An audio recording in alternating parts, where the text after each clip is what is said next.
Theological talk സീരീസിന്റെ പുതിയ എപ്പിസോഡിലേക്ക് ഏവർക്കും സ്വാഗതം. ശാസ്ത്രം ഇത്രമേൽ പുരോഗമിച്ചിട്ടും എന്തുകൊണ്ടാണ് സഭ IVF അഥവാ ഇൻവിട്രോ ഫെർട്ടിലൈസേഷനെ തെറ്റാണെന്ന് പറയുന്നത്? ശാസ്ത്ര പുരോഗതിയുടെ ഭാഗമായി രൂപപ്പെട്ടിട്ടുള്ള ആർട്ടിഫിഷ്യൽ റിപ്രൊഡക്റ്റീവ് ടെക്നോളജീസിന്റെ ഭാഗമാണ് ഇൻവിട്രോ ഫെർട്ടിലൈസേഷൻ അഥവാ IVF, അതുപോലെ തന്നെ artificial insemination, ICSI intra cytoplasmic sperm injection മുതലായവ. ഇനി IVF എന്താണെന്ന് നോക്കാം.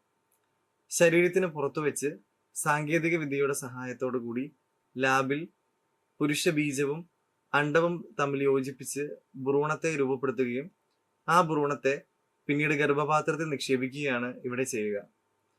എന്തുകൊണ്ടാണ് സഭ ഇതിനെ തെറ്റാണെന്ന് പറയുന്നതെന്ന് നോക്കാം. ഭാര്യ ഭർത്തൃ ബന്ധത്തിന്റെ സ്നേഹത്തിൽ നിന്നും ഐക്യത്തിൽ നിന്നും രൂപപ്പെടുന്നതിന് പകരം അതിന് പുറത്താണ് ഇവിടെ ബീജസങ്കലനം സംഭവിക്കുന്നത്. മാത്രമല്ല, സ്നേഹത്തിന്റെ അപര്യാപ്തത, മാതാപിതാക്കളുടെ പ്രത്യേകിച്ച് അപ്പന്റെയും അമ്മയുടെയും സ്നേഹത്തിൽ നിന്നും ഐക്യത്തിൽ നിന്നും രൂപപ്പെടാനുള്ള കുഞ്ഞിന്റെ അവകാശത്തിന്റെ നിഷേധം, സാങ്കേതിക വിദ്യയുടെ അതീശത്വം, ഇതൊക്കെയാണ് പ്രധാനപ്പെട്ട മറ്റു കാരണങ്ങൾ. കൂടാതെ IVF-ന് വേണ്ടി നിരന്തരമായി തുടരെ സാമ്പിൾ ശേഖരണത്തിന്റെ ഭാഗമായി സ്വയംഭോഗം അഥവാ മാസ്റ്റർബേഷൻ ചെയ്യേണ്ടി വരുന്നതും മറ്റൊരു കാരണമാണ്.